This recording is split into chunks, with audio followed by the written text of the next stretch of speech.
الحمد لله رب العالمين، والصلاة والسلام على سيد المرسلين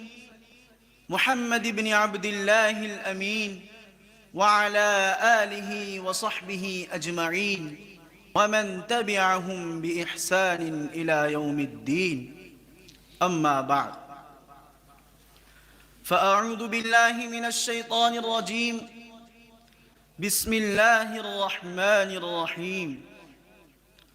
قل هل يستوي الذين يعلمون والذين لا يعلمون. صدق الله العظيم. اس بزم جنوں کے دیوانے ہر راہ سے پہنچے یزداں تک، اس بزم جنوں کے دیوانے ہر راہ سے پہنچے یزداں تک، ہے عام ہمارے افسانے دیوار چمن سے زندہ تک. 100 بار سوارا ہے ہم نے اس ملک کے گیسوئے برہم کو، 100 بار سوارا ہے ہم نے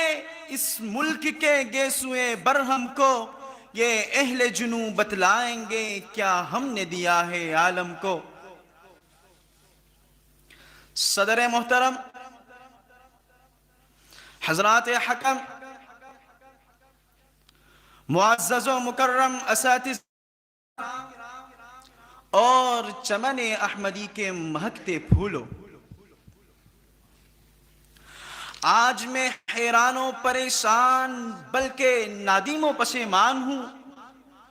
کہ اس مختصر سے وقت میں ایسے عظیم الشان اور وسیع و بسیط موضوع پر کس طرح گفتگو کروں. سمجھ میں نہیں آتا کہ داستان کا آغاز کہاں سے اور کیسے کروں،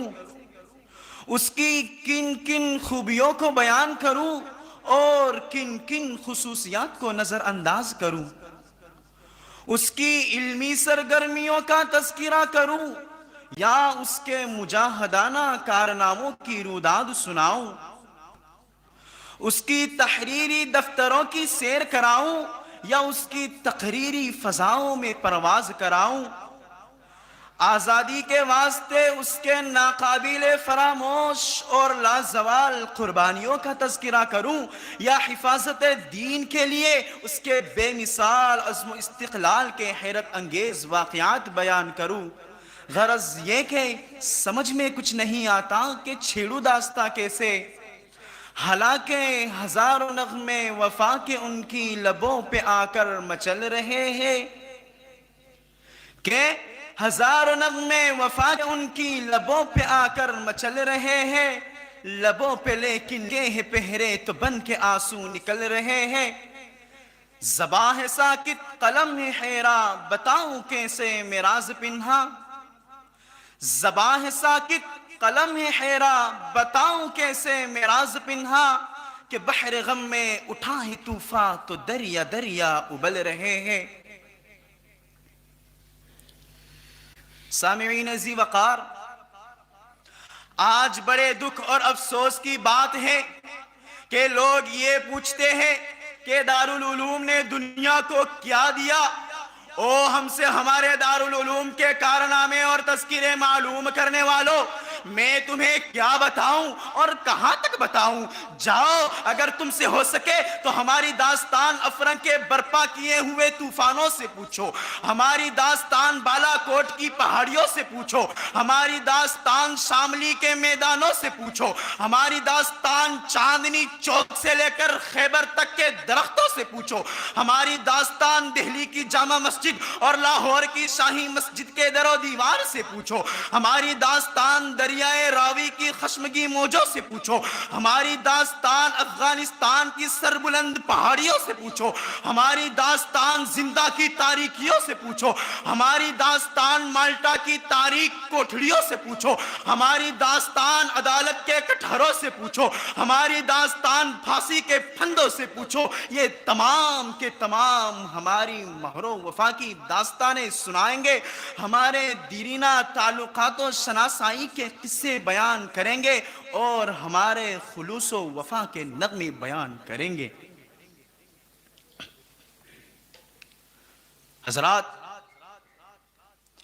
آج میں اہل دیوبند کی طرف سے اہل باطل پر یہ بات واضح کر دینا چاہتا ہوں کہ اگر ہمارے پیغمبر خاتم الانبیاء محمد عربی صلی اللہ علیہ وسلم کی ذات پر قادیانیت نے حملہ کیا ہے تو علماء دیوبند نے اپنی جان کا نذرانہ پیش کر کے پیغمبر کی ذات کا دفاع کیا ہے۔ اگر اصحاب پیغمبر پر حملہ رافضیت نے کیا ہے تو علماء دیوبند نے ہتھکڑی پہن کر، علماء دیوبند نے زندانوں میں بند ہو کر، علماء دیوبند نے سزائے موت کے پھندے سے جھول کر اصحاب پیغمبر کا دفاع کیا ہے۔ لیکن یہ دشمن بھول جائے کہ اگر پیغمبر کی ذات کا دفاع کرنا علماء جانتے ہیں، اصحاب پیغمبر کا دفاع کرنا علماء جانتے ہیں، تو انشاءاللہ یہی علماء دیوبند اصحاب پیغمبر کے صحیح وارث حضرت امام اعظم ابو حنیفہ نور اللہ مرقدہ کا دفاع کریں گے، حضرت امام مالک، امام شافعی اور امام احمد بن حنبل کا دفاع کریں گے، اور ہم اپنے اکابر علماء دیوبند کی روایات کا تسلسل جاری رکھتے ہوئے ہر محاذ پر دلائل کے ساتھ اہل باطل کا مقابلہ کریں گے۔ ہندوستان کی پوری سرزمین اس بات پر شاہد ہے کہ اگر علماء دیوبند کو کسی بھی میدان میں باطل نے للکارا ہے تو علماء دیوبند نے اس کا جواب دندان شکن دیا ہے، علماء دیوبند نے اس کا جواب دلائل کے ساتھ دیا ہے۔ اگر طاقت کا استعمال ہوا ہے علماء دیوبند نے تب بھی جواب دیا ہے، اگر زبان حرکت میں آئی ہے علماء دیوبند نے تب بھی جواب دیا ہے، اگر باطل کے قدم حرکت میں آئے ہیں علماء دیوبند نے تب بھی جواب دیا ہے۔ آج میں دنیا بھر کے اہل باطل، دنیا بھر کے اہل الحاد، دنیا بھر کے اہل بدعت پر اپنے اکابر کی وساطت سے اپنے برادران اہل سنت والجماعت کے شانہ بشانہ چلتے ہوئے یہ بات واضح کر دینا چاہتا ہوں کہ ہم انشاءاللہ ثم انشاءاللہ اگر اللہ نے چاہا ان علماء کا کردار ادا کریں گے جن کے بارے میں خالق کائنات نے اعلان فرمایا ہے انما یخشی اللہ من عبادہ العلماء، کہ علماء حق خالق سے ڈرتے ہیں، باطل سے نہیں ڈرتے۔ علماء حق اپنے رب سے ڈرتے ہیں، دنیا کی کسی طاقت سے نہیں ڈرتے، اور ہم انشاءاللہ ثم انشاءاللہ میرے رب نے توفیق عطا فرمائی جہاں نبوت کا دفاع کیا آئندہ بھی کریں گے، اصحاب پیغمبر کا دفاع کیا آئندہ بھی کریں گے، امام ابو حنیفہ نور اللہ مرقدہ کا دفاع کیا آئندہ بھی کریں گے، اور ساتھ ساتھ میں یہ بات بھی واضح کر دینا ضروری تصور کرتا ہوں کہ ہم علماء دیوبند کا تحفظ بھی ضرور کریں گے، اس لیے کہ علماء دیوبند نام ہے شیخ الہند کا جس نے انگریز کو للکار کر تمہیں اور مجھے آزادی دی ہے، علماء دیوبند نام ہے شیخ الہند کر تمہیں اور مجھے آزادی دی ہے، علماء دیوبند نام ہے حسین احمد مدنی کا جس نے سیاسی بصیرت سے تمہیں اور مجھے ہندوستان میں وجود دیا ہے، علماء دیوبند نام ہے حضرت امیر شریعت کا جس نے عشاء سے لے کر فجر تک پیغمبر کی ختم نبوت کو بیان کیا ہے، جس نے زندان میں بیٹھ کر پیغمبر کی نبوت کا دفاع کیا ہے، جس نے عدالت کے کٹہرے میں کھڑے ہو کر پیغمبر کی نبوت کا دفاع کیا ہے، علماء دیوبند نام ہے حضرت مولانا محمد امین اکھاڑوی کا جس نے مناظرے کی زبان میں باطل کی زبان بند کر دی ہے، جس نے دلائل کی دنیا میں حق کو واضح کر دیا ہے۔ اس لیے میں کہتا ہوں علماء دیوبند ڈر کا نام نہیں ہے، علماء دیوبند بزدلی کا نام نہیں ہے، علماء دیوبند جھکنے کا نام نہیں ہے، ارے علماء دیوبند تو باطل کے سامنے جمے رہنے کا نام ہے۔ ارے او ہم سے علماء دیوبند کی تاریخ معلوم کرنے والوں، اگر تمہیں علماء دیوبند کی تاریخ معلوم کرنی ہے تو جاؤ حسین احمد مدنی کو پڑھ کر دیکھو۔ آپ انگریز کی عدالت میں کھڑے ہیں، انگریز جج کہتا ہے کہ آپ نے فتویٰ دیا ہے کہ انگریز کی فوج میں بھرتی ہونا حرام ہے، حرام ہے، آپ نے فرمایا دیا کیا ہوتا ہے؟ اب دیتا ہوں، دیتا رہوں گا جب تک حسین احمد مدنی کے منہ میں زبان باقی ہے، سینے میں قرآن باقی ہے۔ میں کہتا ہوں، کہتا رہوں گا کہ انگریز تیری فوج میں بھرتی ہونا حرام ہے، حرام ہے۔ مولانا جوہر قدموں میں گر پڑے، فرمایا حضرت بیان بدل دو، فرمایا جوہر بیان بدلتا ہوں ایمان بدل جائے گا۔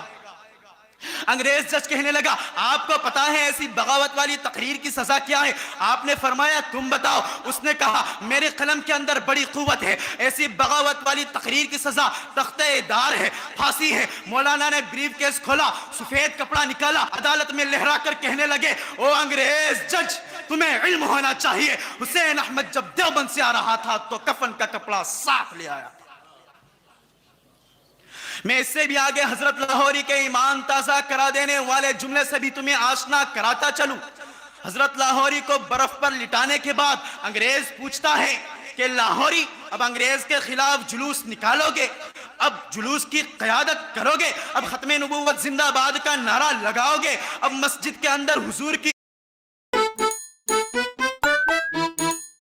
عزت و عظمت بیان کرو گے۔ دیوبندیوں فخر کرو، فخر کرو۔ حضرت لاہوری کہنے لگے وہ انگریز بات بھی سن لے، یہ دیوبند کا فرزند تجھے برملا کہتا ہے کہ میرا جسم ٹھنڈا ہو چکا ہے، ایمان پہلے سے بھی زیادہ گرم ہے۔ باطل سے دبنے والے اے آسماں نہیں ہم،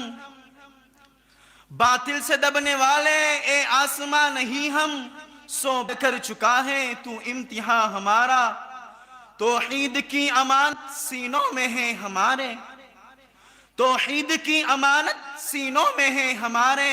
آسان نہیں مٹانا نام و نشاں ہمارا۔ حضرات یہ امر واقعہ ہے کہ دارالعلوم کی ضرب بے پناہ سے کوئی بھی طاغوتی لشکر محفوظ نہیں رہ سکا۔ اس نے ہر ایک شیطانی دستے پر پوری شدت سے وار کیا ہے۔ غرض یہ کہ ان جانباز مجاہدین نے اپنے جوش اسلامی اور حرارت ایمانی سے چہار دانگ عالم میں اعلاء کلمت اللہ اور اطاعت رسول اللہ صلی اللہ علیہ وسلم کا پرچم لہرا دیا۔ پورے بر صغیر میں جگہ جگہ اسلام و ایمان کی شمع جلا دی۔ نوجوانان اسلام کو جذبہ ایثار کی فضاؤں میں پرواز کرنے اور اوج ثریا پر کمندے ڈالنے کی دعوت بے لوث دی۔ انہیں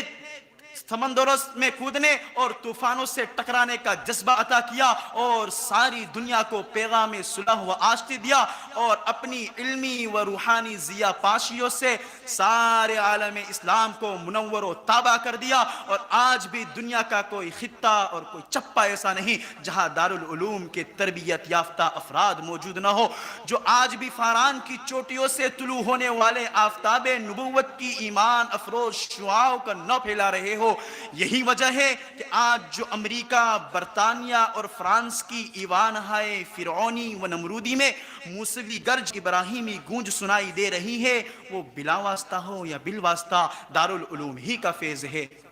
میں انہی چند باتوں پر اپنی تقریر کو اختتام کے سپرد کرتا ہوں، اس دعا کے ساتھ کہ اللہ تبارک و تعالی ہم تمام کو علماء دیوبند کا صحیح وارث بنائے۔ آمین۔ وآخر دعوانا ان الحمد للہ رب العالمین۔